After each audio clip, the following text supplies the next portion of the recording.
It is part of the culture, and it started with the owners. The owners are very generous people. They started with nothing. They literally started with one truck here in San Diego County and built this business. I love that. The husband went out and drove the truck, and his wife went around and signed up accounts and collected money, and that's how they did this. But they are very humble people, very generous people, and they just felt that they needed to not only give back to the community, but be involved in the community and be part of the community. So it isn't just, it's easy for some companies to just write checks and say we've done our part, but that's not us.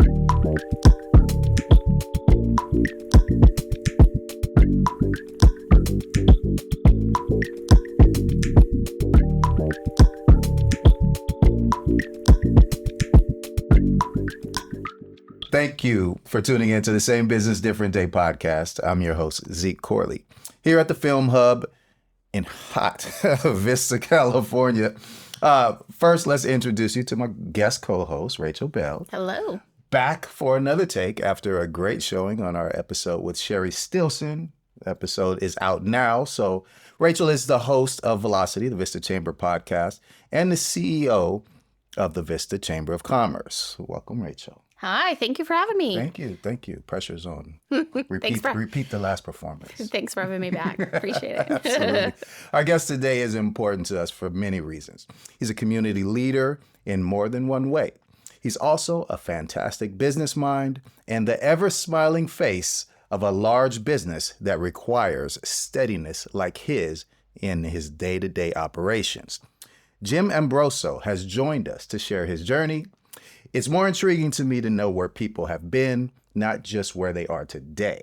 And in this case, I don't know the whole story, so I'm really looking forward to sitting down with the very busy and gracious Jim Ambroso on the Same Business, Different Day podcast.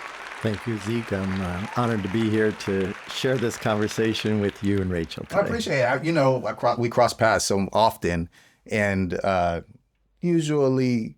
I don't know. I guess I'm kind of persuasive. I'm like, Jim, you got to get on the show. But you always say, yes, anytime. I'll be there. So we made it happen. Thank you. Mm-hmm. So we start from the beginning. As always on this show, we talk about the journey, right? So we talk about where you were born, what you wanted to be when you grew up, those early aspirations and the steps that you took and even obstacles. So where are you from? Where were you born? Well, I'm a Midwest guy. Okay. Born and raised in Wisconsin. Okay. Of all places, a little town called Eden, Wisconsin, 312 people. Oh, little town. Little town. Wow. And that's where it all began. Big family, family of 8 kids. Mm-hmm. And the parents weren't very well off. It was just a small community, a farming community. Farming, okay. And you need 8 kids to farm. Yeah, we weren't farmers, but everybody around us were farmers. Okay. My mother was from a farming community, so grew up there. How long were you there? Till I was 12 years old. So 12. Okay, so that's awesome. And were all 8 kids living there during that time? Yeah, spread out. Yeah. Where are you in the birth order? Number 4. Okay. Oh, okay. And but we're spread over 20 years. So the oldest was 20 years older than the baby. Okay. Okay. Yeah, long time of having kids. Mm-hmm. So we grew up in the Wisconsin area, but then had a chance to move on from there. We moved around the Midwest to Illinois, to Minnesota, back to Illinois. Was there a particular trade that your parents were involved in that got you moving like that? My dad, he did real well for himself. He didn't even graduate high school, but was quite successful in just pursuing different types of jobs, did pretty well. Finally hooked up with a company that was involved in packaging of meats and foods, large national packaging company. And he went out and fixed equipment for them and then eventually became a distribution warehouse manager for the packaging, like plastic bags and things like that for turkeys, cheese, all that meats, film, stuff like that. So when he got moving around, of course, the family followed, and we were spread out a little bit after that in Minnesota and also in Illinois. But it was in Chicago where we landed when I was a freshman in high school, and that's pretty much where I stayed for the next almost 20 years. That's where you claim that you grew up, essentially, right? Pretty much. That made a big impact on you and your character. That's cool. So did you have thoughts about what you wanted to be when you grew up?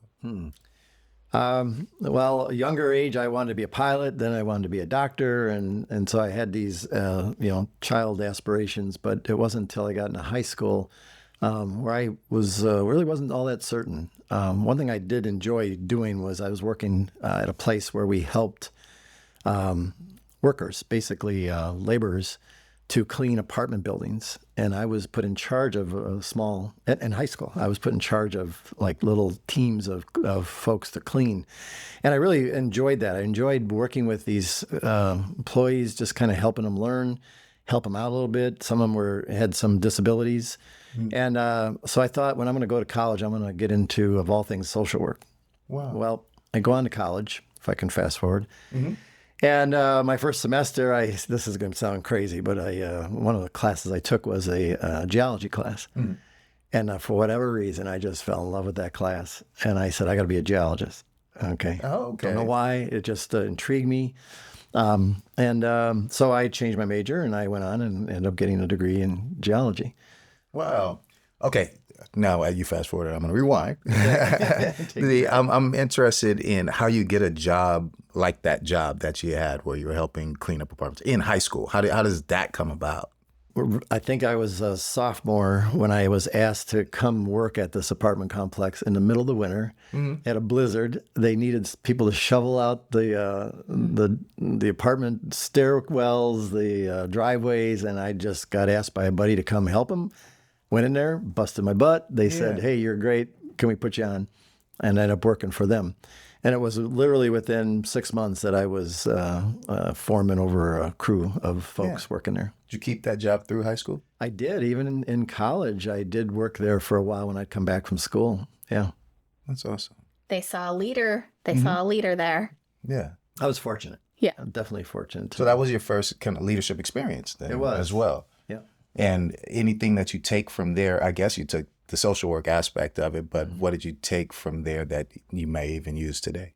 You know, I look back at that even and say to myself, I learned how to respect people of all walks. There wasn't anything about me that made me special. I knew that, I was put in charge to guide this team or teams, but I also knew that these folks had a great value. I just fell in love with some of them that were struggling and didn't have much, and maybe it was my upbringing of not having much that allowed me to identify with them and be willing to support them. I also learned how to be organized at a very young age. I remember sitting down with my then apartment manager, and I had a notepad. This is silly, but I had a notepad. And he looked at me and he says, "Why do you have that notepad?" I said, "Because I want to write down everything you're telling me to do." Right. And he looked at me and he goes, "I wish I could be that organized," And I just... A little simple thing, but at that age, I was already knowing I had to remember what I was being told to do, so I wouldn't forget and go out and get it done. I love it. I love it. I learned that at a young age too, but it was just watching my mom when we started the insurance brokerage back in '77, right? And I've never seen anybody take notes faster than my mom. She was a 911 operator back in the day, but I didn't know that at that point. It was just that anything anybody was saying, she was always writing. And I just kind of took that on as well. You see me. It's just Absolutely, like, you're always writing. It's just like, let's write it down. But I think it's important that, especially because this show is about inspiring entrepreneurs and other business leaders, that carrying around a notepad is a really important skill and it's an important thing to do. That's one of the things when I work with interns or people who are new professionals or even people who've been around a while, if they are going to meet with me and we're talking about something, I'll say, "Where's your notepad? You need to be taking notes." And, because you should carry it with you, because you never know when your boss is going to say, "Hey, pop in here for a second." And then you want to just be ready to write it down. And even if you have a great memory, which I'm very fortunate, I do have a really good memory, it's still the nuance. You can miss out on the nuance.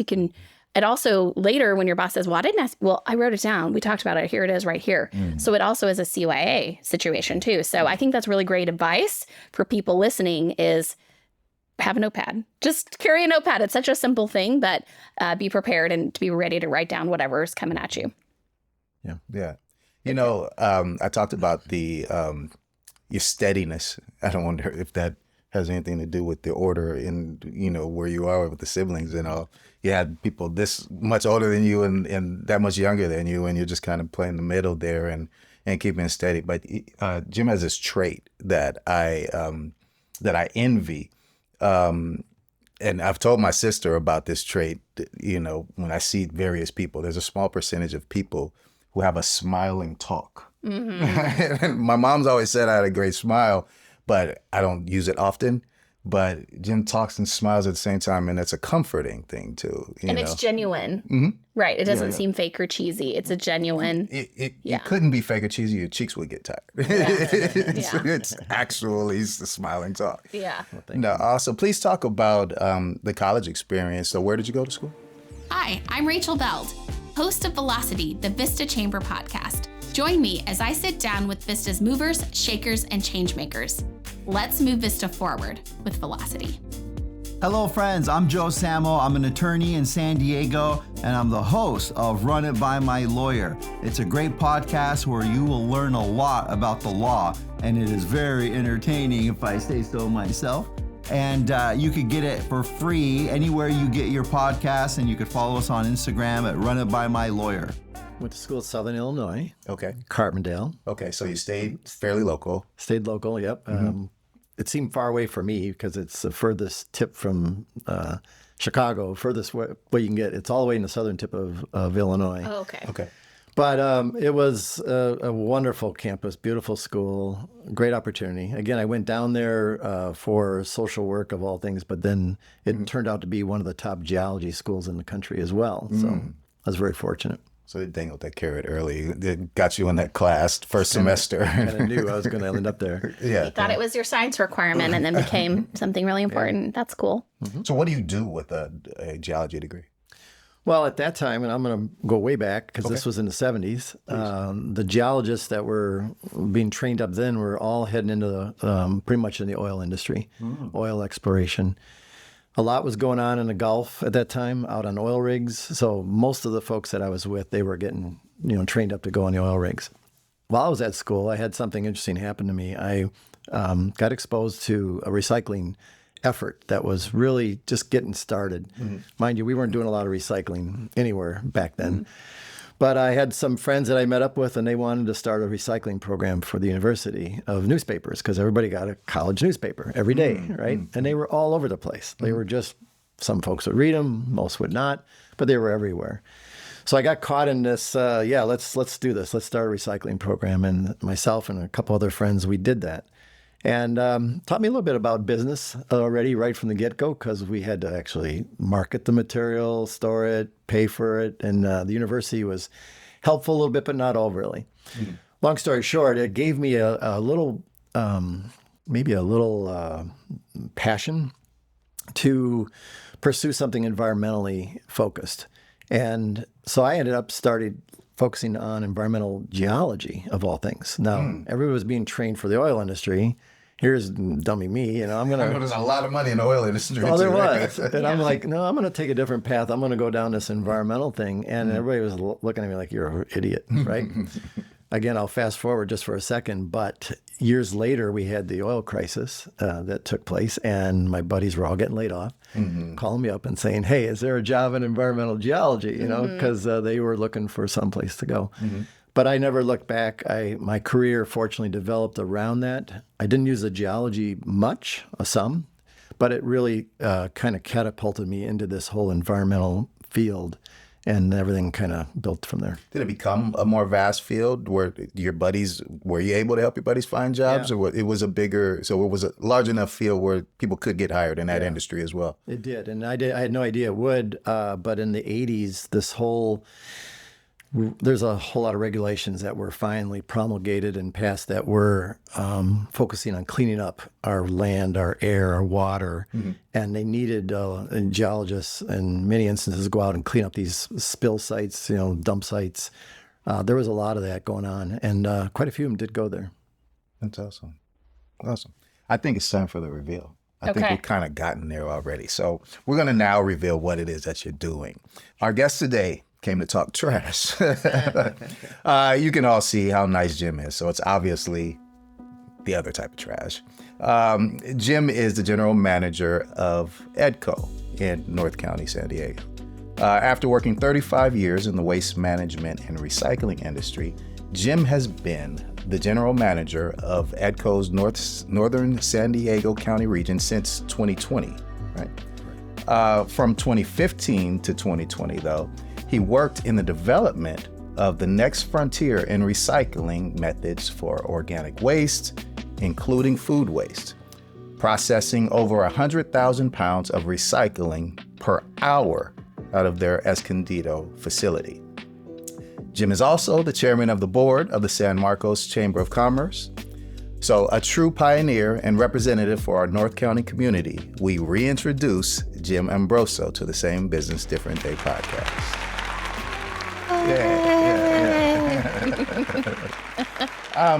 So EDCO, so I was reaching out to somebody because my memory, it's been so long. My memory's not as great as Rachel's.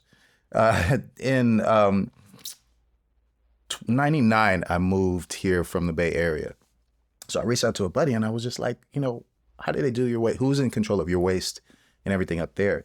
He says that it's the city of San Jose, and they pay it through property taxes. Now, EDCO's a different situation here altogether. One thing, though, I think also is it's a family business, isn't it? Mm-hmm. That's correct. Yeah. But what's the difference in various areas, municipalities, cities where, that gets decided this is how your waste is handled versus others? Yeah, it's different all over the country. Okay. Where I come from in the Midwest, the cities would contract with a waste hauler to provide services for a period of time, usually 5 years, 7 years, 8 years. California uniquely set up this whole franchise system, and it's not 100%, but almost every city in the state now has either service provided by the city, which the city of San Diego is still one of them. The city of Los Angeles is still one of them, and that is residentially. They go out and they provide service to the residents. But the commercial businesses in almost every other city exclusively contracts with one waste and recycling hauler and basically gives them the reins and says, in our city, thou shalt do it all. And for that, the city will usually get preferred rates as well as receive franchise fees. So it's kind of a way for the city to create some revenue to oversee the contract and to manage it. But San Jose is one of those communities. I think they did initially provide all that service themselves, or at least included the rates inside their taxes. And but they did eventually move to contracting with private haulers, which they have today. Same as here in San Diego County, except for the city of San Diego, which still provides residents its service. All the rest of the cities are contracted with private haulers. Mm-hmm. How do you wind up with such a gig that big? Well, gig that big. I mean, EDCO's really fortunate, and I'll tell you why. The EDCO has... Fortunate to have you. Well, I've been with them just for a short time, but the company is a really terrific company. Been in business for 57 years now. Mr. Burr, who started the company, started right here in San Diego County. And this business, like many, it's relationship driven. Their motto, our motto is we'll take care of it. And it's a culture they've created from day one to go out and take care of our customers and to whatever it takes. And I've had the privilege to work for big companies, big national companies, public companies, and small companies. And I sure love small companies. I'll just say that. I love it because we get the ability to be kind of real, be in the community, take care of the community. It's personal. The bigger companies have a different focus, and that's why I think EDCO fit me really well at this season in my career. I love it. We talked about 2015 to 2020, the recycling program, the food waste and all that you were working on. Can you tell us more about that? Yeah, well, recycling has been around for 30 years, and particularly California. We just lead the nation in recycling. Started with bottles and cans back 30 years ago. The first law was passed in 1989, and it kind of shocked the rest of the country because everybody's like, wow, look at these guys. It shocked us too. I remember those crates that we had to separate everything into. So it was a shock even to Californians. Yeah. I mean, we were so used to throwing everything in one container. And if you get outside of California, they're still doing that in many states, shockingly to Californians. But So California kind of set the bar. And when that happened, even back in 1989 and the early 90s, there was a lot of pushback. A lot of people like, why would we do this? I just like throwing it away. I don't like separating. There were complaints about, well, my container, that little cart you talk about, is going to get all stinky with beer, juice, and soda, and there'll be bees all over. Well, as we evolved the programs and using carts and stuff, none of that really materialized. And everybody figured out this is pretty easy. We can do it. Fast forward, we get to now, it was really 2014 when the state of California started talking about organics recycling. And the first phase of it was they said, look, we got to get the food and other organics out of landfills because in the landfill it creates methane gas. It's kind of an uncontrolled gas and it gets in the atmosphere. And it's one of the top greenhouse gases that will affect our climate. So that was the driver in California. I had been managing waste companies my whole career out here for the last 25 years. And I saw that coming and I said, that's going to be a game changer. We can do bottles and cans pretty well, but now we're talking about going into kitchens and telling, housewives and people what to do in their kitchen, what to do with their scraps and manage it. And I knew this is not going to go well. Two, I knew there was a big yuck factor going to be involved with organics, and that was not going to go over well. So I ended up leaving the big waste companies at the time and joined a company that was involved in bringing technology around organics recycling from Europe to the U.S. Okay. And they had the technology, but they didn't have a clue of where to start. Was this like the anaerobic digester and those types of things? Or what types of technology? I'm curious. They were doing anaerobic technology. They actually were involved in wastewater treatment and anaerobic digestion, but they also had technology for separating organic waste from the waste stream. Oh. Okay, how do we get it out of there? Do we rely on people separating it, or can we develop machinery that can do it for them? Well, I said the machinery way is the way to go because people then don't have to do anything. Absolutely. Just pick it up, put it in the machine, separation, voila. Cool idea. Didn't work real well. Was working in some applications in Europe, and when I went to see it, I thought, could work, but I'm not sure it's going to fly here because particularly California, we have an environmental community that really believes that we shouldn't destroy things. We need to reuse them. We need to recreate them. And a lot of our policies built around that. So we want to recycle bottles and cans, turn them into bottles and cans. And bottles, they would love to see us use glass again, reuse it, not create a new product. But if we burn it, that's the devil. Right. Then it's destroyed forever. And so policy has kind of been driven not to do that. So I thought about this technology coming to the U.S. and it's like, no, we're going to destroy all this stuff. We're going to bury it. It's not a good idea. And so I ended up focusing on anaerobic digestion, which I saw in Europe. I saw how they have them all over the place. I knew it was the right technology. Just many of the waste companies were not willing to embrace it or invest in it. It's super capital intensive. So they didn't go there. EDCO did. EDCO started back in 2014 and started already permitting a facility. And so as I saw what the technology was likely going to become, and then a company like EDCO was already chasing that and getting ready to do it, it was a good match. Not only because they had a solution, but I also actually saw, what was going on, and I could fit there, and I could help make that happen. I love it. Thank you for sharing that. That's, obviously, it's important we need the leaders, right? It's not something that we from our kitchen are going to, what would be a good idea if we just did our waste this way? Right. Somebody call EDCO. We need you guys to figure it out. And of course, I understand there's a long process with like training us, the consumer on how to do that, if we can do that. And so that's awesome. I appreciate that. One of the friends of the show, Jason Roberts, frontline careers. He had a long career in waste management down in Texas, and but one of the things he brings away from his experience there was the frontline workers. So I'm sure you could take some time to shout out all those people that are out there doing all that hard work for EDCO as well, right? Absolutely. It's we offer really good employment for folks because think about this. Waste, recycling, it's every day. Right. Doesn't matter about the economy, doesn't matter. It is every day we got people producing trash and recycling. So the jobs we provide are fantastic. They don't have to worry about losing their jobs, but they are facing some unique situations. They're dirty, dusty, yucky, and they keep coming back every day and try to do a good job.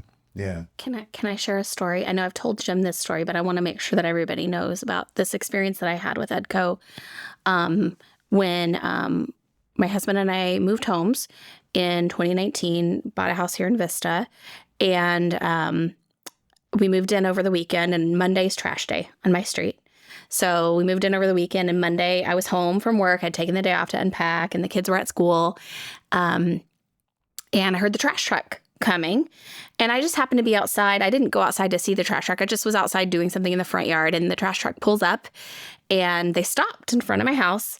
And a man jumped out of the truck and ran over to me. And I thought, what in the world? What's going on here? What's happening? And he said, hi, my name's Miguel.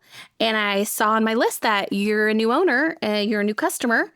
And I want to make sure that you know what the different cans are for, what the different carts are for. If you have any questions about your service, want to make sure you know where to put your carts. And just want to introduce myself and make sure you know what you need, and if you have any questions. He didn't know I worked for the chamber. He didn't know that Vista Chamber has a great relationship with EDCO. He didn't know who I was at all, but he took the time to stop and to do that. And we had a nice conversation, and it was just such an example of this type of service that you receive from a family-owned company that invests in their employees. I think I read somewhere that many of your employees have been there 20 and 30 years. And I think that's just such an amazing testament to the culture at EDCO, the culture of the leadership at EDCO. And especially, I loved your story about how when you're looking to do the next thing for you, you found a company that was already investing in the technologies that you saw personally as being so important and really next cutting edge, and that you were able to connect with a company that matched your mindset, your values, the technologies that you think are important, and the fact that EDCO saw that in you and you guys connected, that carries through the culture of the whole organization all the way to the person who takes the recycle. I think Miguel said he was handling recycling. He's the recycling guy. Remember his name. This podcast is brought to you by YourInsurancePlace.com. Owning a business is hard work. You put your blood, sweat, and tears into it every single day. You need a partner who understands the ins and outs of insuring small to medium-sized businesses. For over 40 years, our California Property and Casualty Insurance Agency has insured businesses just like yours. We've seen it all, and we've learned a thing or two about what it takes to keep your business protected. That's why we offer free policy assessments. We'll take a look at your policy and let you know if there are any gaps in your coverage. Let us help you to protect what you've worked so hard to build.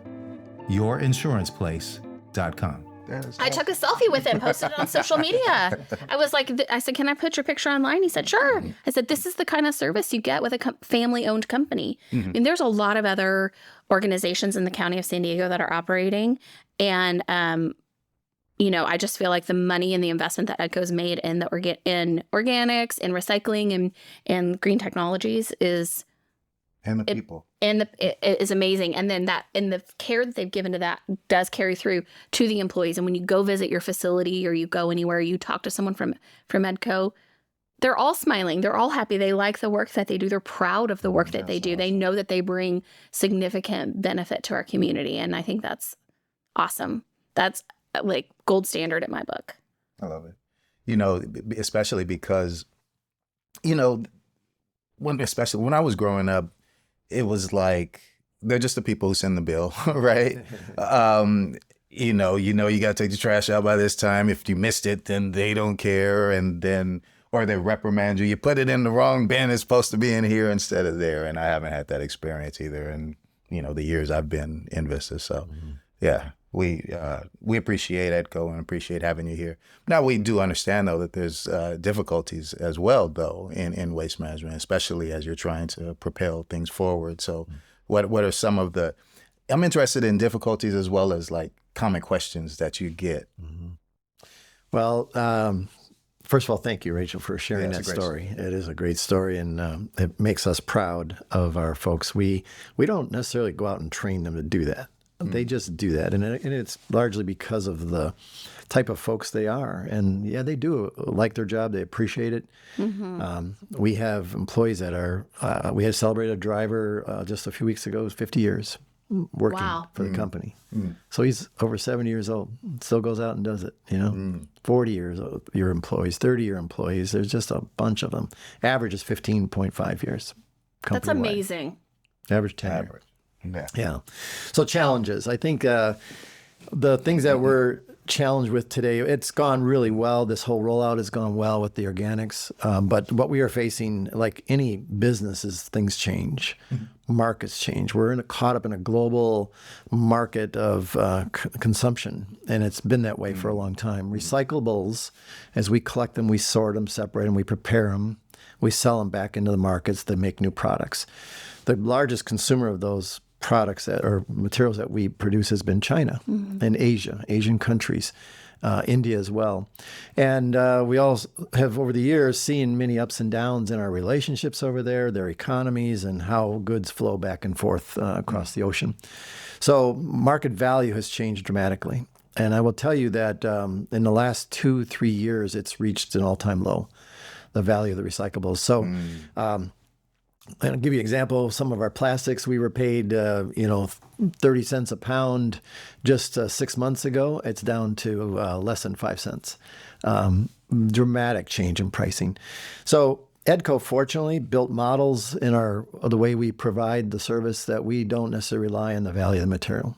If it has value, great. If it doesn't, it's not going to be a survive or die kind of thing. Jim, can I ask, what do you do with the items if nobody wants to buy them? The recyclable materials? I mean, what happens if I put my item in the recycle bin and then it goes to your facility, but it's a specific plastic that maybe there's no market for that right now? What happens to that? For almost all of it, we will still recycle it. Yeah. Even if we have to pay somebody to take it and recycle it. So there's always a value. Right. Okay. And we just have to find what that value is. We hope it's positive, hope we get paid for the material, but there are some things we pay to recycle. Glass is a good example. Glass doesn't have enough value to pay us anything. So we pay somebody to process that glass, turn it into new bottles, wine bottles, by the way. Okay. And but it works. Then we close the loop. We collect materials. It gets put in new products. And that piece costs us some money. Other pieces we make money on. Okay. But even in that whole circle of marketing materials, we don't rely on that, to make the programs work. We do end up charging up front a fee to process, so we kind of cover our costs as best we can, and then let the value add value or take away value. But it's not a do or die kind of thing. So that's how marketing works. But today we are in the lowest that I've ever seen in market value for materials. Some of it's driven by demand. Asia is seeing a slowdown in the global economy.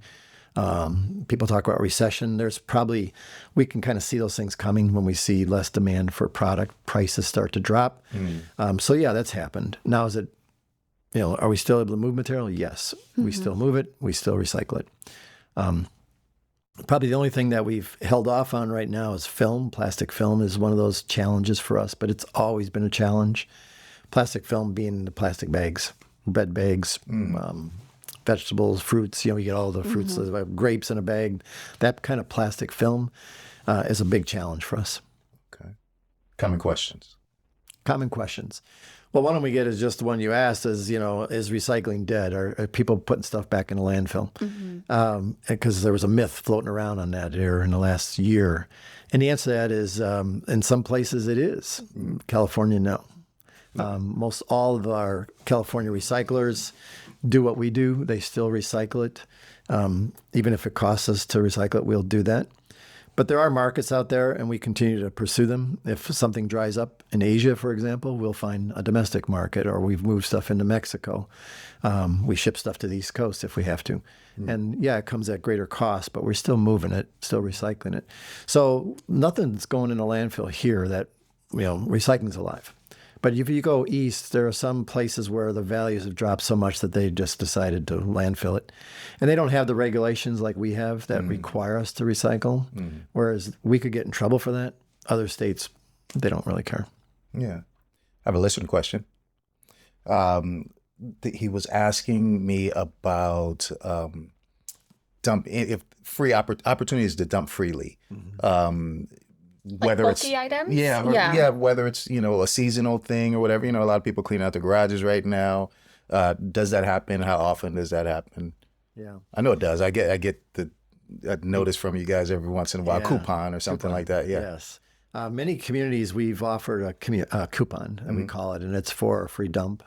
Typically, you get 2 a year, and they're good for most of the whole year. You can go pretty much anytime as long as you have a coupon, and you can bring a load of whatever you have that doesn't fit in your cart, and bring it to one of our transfer stations. It can even use one of our competitors' transfer stations, the Palomar facility in Carlsbad. You can use that one, or go to Escondido to our yard there. But you can dump for free. We still come out and pick up bulky items. And we have a small charge for that. But if someone has a refrigerator or furniture or mattresses, we get tons of mattresses. Doesn't fit in a cart. So we'll come out and pick those up. And we do charge for those just because of the time it takes to get out and collect those. But that's what we typically do for most communities. Yeah. What else has changed? One last question on the waste stuff is this is coming to me. Is there an effect when it comes to AI? Is there an effect when it comes to obviously the fuel that you guys are using to carry those real heavy vehicles around? We even talked. You and I have talked a couple of times about the headache of the consideration of electric vehicles. Are there any other changes that are going on there, or any effects? Yeah, there's a lot going on. Technology is always advancing. The AI thing has been fascinating to watch because as it's getting more sophisticated with capability, we're seeing it creep into our world. I'll give you one example. It's we do all the recyclables we take in. We sort at our plant in Escondido. It's a big recycling plant, and it has lots of conveyor belts. And we have some interesting technology that helps separate materials into type and color and, everything from all these different plastics. It'll separate plastics by all these different materials. Does a great job.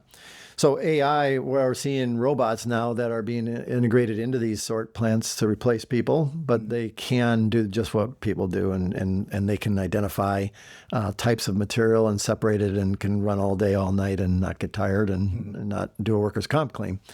So we've resisted it, to be honest. We're not sure it's where it needs to be yet, but there will be times we're going to integrate pieces of that technology in there. Give you another example of technology. We under this new law for organic recycling, state of California imposed a requirement that we have to now monitor what everybody's doing, not just in organics recycling, but recycling in general. So there's, I can everybody sense beware. where that's going. You know where it's going, right? Yeah. So we actually have an obligation. It's on the cities, but the cities give it to EDCO and say, you go do this for us. But we literally have to go out and do random checks. When that law came out, we told the state of California, we're not going to do what we call lid flipping. We're not going to go down the street, open up people's lids, tear their bags open, and see if they've recycled. We're not going to do that. But that's an option. But we're not going to do that. So we quickly developed some technology where we have cameras installed on top of our trucks that can take pictures. And actually, we do capture a video, a short video of a random stop. So we'll take your residence. We pull up to your front of your place. Don't. Not yours. No, just kidding. And you can check. We're very diligent about our recycling in the Beld home. For sure. Okay. We pull up in front. We'll tip that. Let's say we're doing trash. It'll tip your gray trash can, and it'll take a short video of that dumping in there. The data collected knows it's your address. It doesn't know your name, but it knows address and what we're looking at. And so we now today have people that review those. We do about 200 on a route randomly, 200 homes, let's say, and then someone reviews that video, looks for, is there cardboard in there? Is there plastics, things that we should be in the blue recycling cart? They're in the gray trash.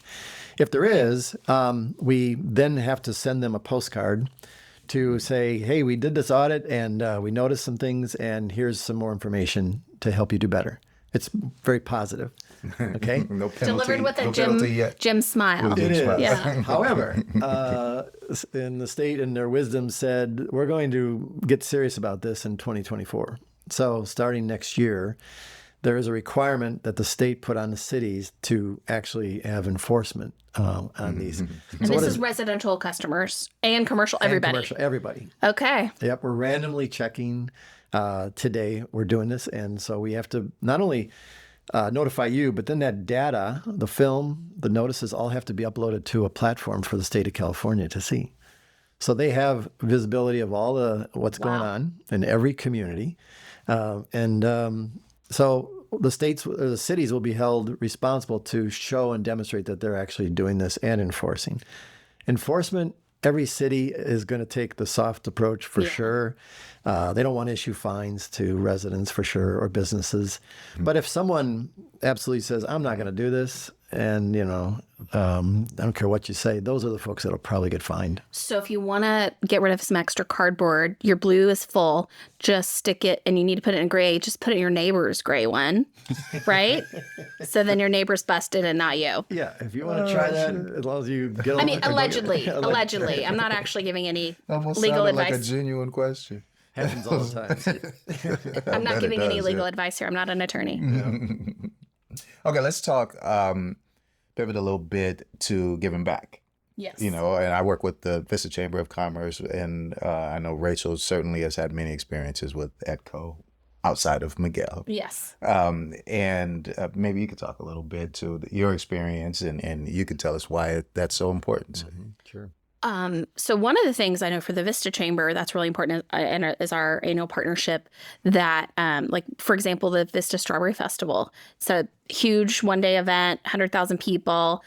There's a lot of trash and recycling and organics that are generated for that event. And we love that we can work closely with EDCO to make sure that we meet the requirements for that event, make sure trash goes in the trash, recycle goes in the recycle, organics are in the right spot.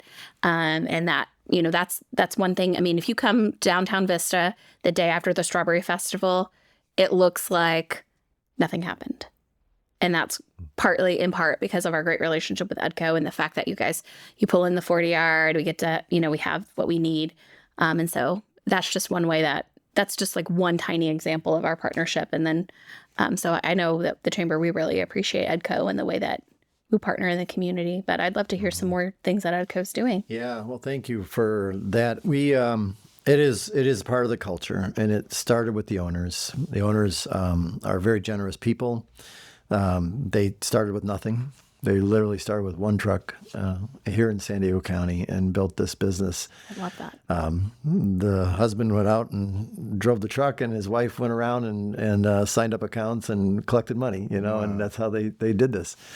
But they are very humble people, very generous people, and they just felt that they needed to not only give back to the community, but be involved in the community and be part of the community. So it isn't just, it's easy for some companies to just write checks and say we've done our part, but that's not us. We want to do that.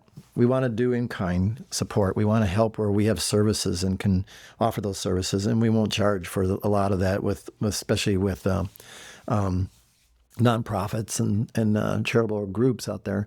But we also advocate that we want to be involved with our people and have an opportunity to network, talk, live, and do life together, work together, share our services. And so when we hire people, we let them know right up front that that's an expectation, but we don't want them to be forced to do it. We want them to enjoy it. And most of our folks that are out there, they just do enjoy being in the community and being part of it. Yeah. I love the opportunity that, over the years that I've been able to engage with EDCO, it's not the same person that you see at everything. So I love that you give your employees opportunities for professional development, to serve on nonprofit boards, to participate in events, to mingle with elected officials, to do the types of things in the community at every level that maybe in other companies only the C-suite folks are doing that, or only the chosen few get to do that. And I love the culture of EDCO that we have employees of EDCO that participate on our ambassador committee, and we'll see maybe a different person. I serve on a nonprofit board with a different EDCO employee. And I think that's a really great way to invest in your people and let them be part, and to choose what's important to them and let that be part of their work. That's super cool. Yeah. Well, not everybody has the same skill sets too. Right. And some really can flourish here differently than there. But it's if you can align, anybody in leadership knows this, if you can align someone's passion with an opportunity to serve, it works well for everybody. That's it. Love it. Okay. As we wrap up, we'll ask just how can we help, our listenership and anybody that we know or are connected with. How can we help with the things that you've got going on, whether that's in the community or with EDCO or anything else? The Film Hub is the future of co-working in downtown Vista. Get energized in an inspiring work environment that is built for your success. With multiple membership options for workspace and private offices, you can become a part of our co-working community. The Film Hub makes it easier to produce the professional content your business needs. From video production, live streams, photo shoots, or in-person events, you can create all this and more in our audio and video facilities.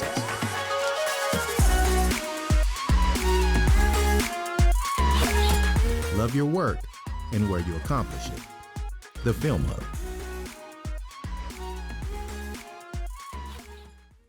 I think that getting the word out about what we're doing, particularly around recycling, has been a primary goal in the last several years, and we appreciate all the opportunities that have been afforded us to do this with the chamber and just in the community. As we network, as we talked about networking in the community, we get the chance to speak up and talk about it. It has to become a normal, common thing we talk about. That's how recycling survived back in the late 80s, early 90s, was we all thought it was a dumb idea, and voila, now it's in our everyday behavior. And we've introduced organic waste recycling, and it's going to go to that same path where today many folks are saying, yuck, I don't want to do this. This is stupid. Why would we separate these things? But in 10 years from now, we'll all be doing it normal, customary, and think it's why wouldn't we have done this long ago? So we have ways to go where we're going to get through that same journey, and it requires a lot of education. It requires a lot of talking about it and getting the word out, sharing best practices, and eventually it'll all become commonplace. But that's one area for sure. The other area, I think, is just as we navigate through what's happening very quickly here in California, there's a lot of change, and you talked about the whole transportation side and electrification of vehicles and that. There's some big game changers going to happen with the way we drive, the way we, the tools we use, AI. We're going to do our best there, but we're trying to keep it common sense and minimize the impact on our customers, primarily in cost. But just helping to keep that awareness out there, maybe helping to shape policy would be good. You touched on this whole topic of electrifying trucks. And boy, that's a topic we could talk about that one for another whole half hour if you want to. Because it's a policy in California. It's sexy and they're chasing it, but it makes no sense for our industry. Not for anybody who operates heavy equipment. And so we're going to drag our heels on that one a little bit. Maybe pursue other technology. And as we do that, it's just good to have folks understand that we're not trying to object. We're just trying to navigate this carefully and maybe responsibly. So those are a couple areas that talking it up, being aware, sharing best practices, and even putting our challenges out there so we can all understand them and help each other through that. That'd be great. Well, aren't your trucks, many of them, maybe not all of them, powered by the gas that's generated from the anaerobic digester? They are. Yeah. So maybe if people don't know the words I just said, could you explain just briefly what that means? Yeah, the digester was built for many good reasons, comply with the law, but two, to create renewable natural gas from the or food waste, from the organic waste that we process. So food waste gets put in, it produces methane gas. We take that gas out, we power our trucks with it. It's a wonderful closed loop solution. Makes all the sense in the world. It's a carbon negative solution, so it really hits all the buttons as far as being environmentally responsible. California wants to electrify, though. They don't want anything that's burning gas. They want to see everything electric. And so we've invested not only in this digester, but we've invested in our fleet to make it all natural gas burning trucks. Those trucks are $400,000 a pop. I'd say 85% of our fleet is now natural gas, and we're going to close in on 100% in the next year. The state said starting next year, 2024, we start buying trucks, they have to be electric. Well, we're not going to do that. You know, there isn't a good truck out there. There isn't a truck that'll go the distance today. If we ran a truck that's out there, it would last 4 hours. Yeah, you'd have to charge You have to it all plug the it time. in again. It's too heavy. So we need twice, if not 3 times, the trucks we have today to do the job that we're doing. Interesting. The grid isn't there for it. Of course, we've all heard about that. That's a challenge. But there isn't a truck ready. So someday there may be. And if there is, great. But we're not ready for that, especially not next year. So we've made a big investment. We want to live out that investment. Anyone who makes, many, many millions of dollars investments in equipment hopes it'll last 10, 20 years at least. So we'd love to be allowed to ride that out through its life cycle. But California says start next year, we got to start buying them. By 2032, I think it is, we have to actually be running all electric. So we're hopeful that will change. Yeah. We hope the technology will step up, yes. But we don't want to throw away trucks that are still good. Fully functional. Love it. Perhaps another topic. Yeah. My brain's clicking on that one, so we'll talk some more offline about That's some good. of that. Yeah, you and I have spoken about that before, and it was really eye-opening when you had brought that up to me as well. But like you said, hopefully the technology does grow, and there's some more understanding. We've got to be sensible, when it comes to our legislations. We can't push back on everything, but there are some things that have to be pushed back on. So completely understand. I want to thank you, though, Jim, for being here. Thank EDCO for everything that you guys do. And like I said, I haven't had any issues, and so that's my good testimony here, when it comes to living in Vista, being new to it, being new to how this is all handled. It's been very smooth for me, and it's good to at least be able to bounce things off of you and see you around and network with you and see that smile. So we really appreciate you. Everybody knows how to reach EDCO, so I guess we won't send out all the social media handles, but do you have social media handles for us, Rachel? For the chamber? Yes. Oh, yeah. VistaChamber.org is our website, at Vista Chamber. That's Yes, I love it. And of course, listen to the Vista Chamber podcast. Yes. They'll be starting the 3rd season. 3rd season. Coming soon. So keep an eye out for that. At A Different Day Radio for us at SameBizPod, SameBizPod. Once again, thank you. And thank you, Rachel, for being hosting with me again. This was very informative and fun. I really enjoyed it. Thanks for letting me crash the party, the trash party. Same business, different day.